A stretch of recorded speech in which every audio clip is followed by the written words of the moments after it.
이번 시간에는 프레젠테이션의 전략적 접근에 대해 알아보도록 하겠습니다. 여러분은 초중고 시절 선생님의 질문에 제발 내가 뽑히지 않기를 간절히 바랬던 적 있으신가요? 저는 어렸을 때 선생님이 발표를 시킬까 두려워서 절대 눈을 마주치지 않고 날짜가 내 번호에 맞지 않기를 기도했었던 기억이 나네요.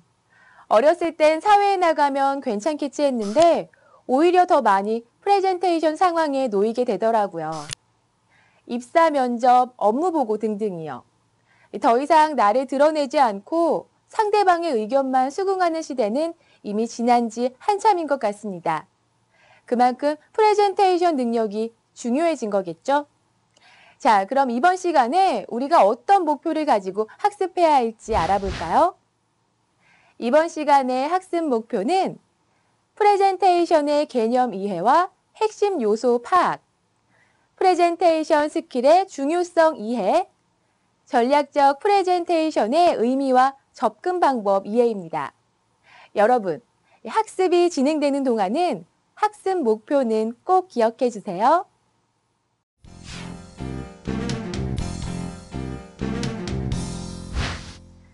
우리가 회사에서 한 업무를 나 혼자만 알고 나 혼자만 제대로 완수하고 상대방에게 보고하지 않아도 된다면 얼마나 편할까 생각해 보신 적 있으신가요?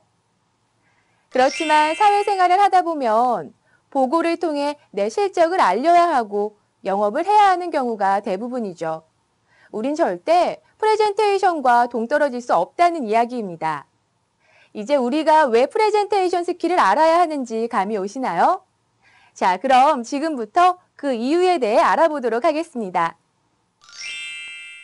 프레젠테이션은 내가 원하는 것을 얻을 수 있는 장을 마련해주고 나의 능력을 보여줄 기회를 제공해줍니다. 하지만 우리는 프레젠테이션을 할 때 열심히 그 업무를 맞춰놓고도 설명을 잘 하지 못해 상대방이 알아주지 못하거나 너무 긴장을 해서 머릿속이 하얗게 돼 해야 할 말을 못하는 경우가 있죠.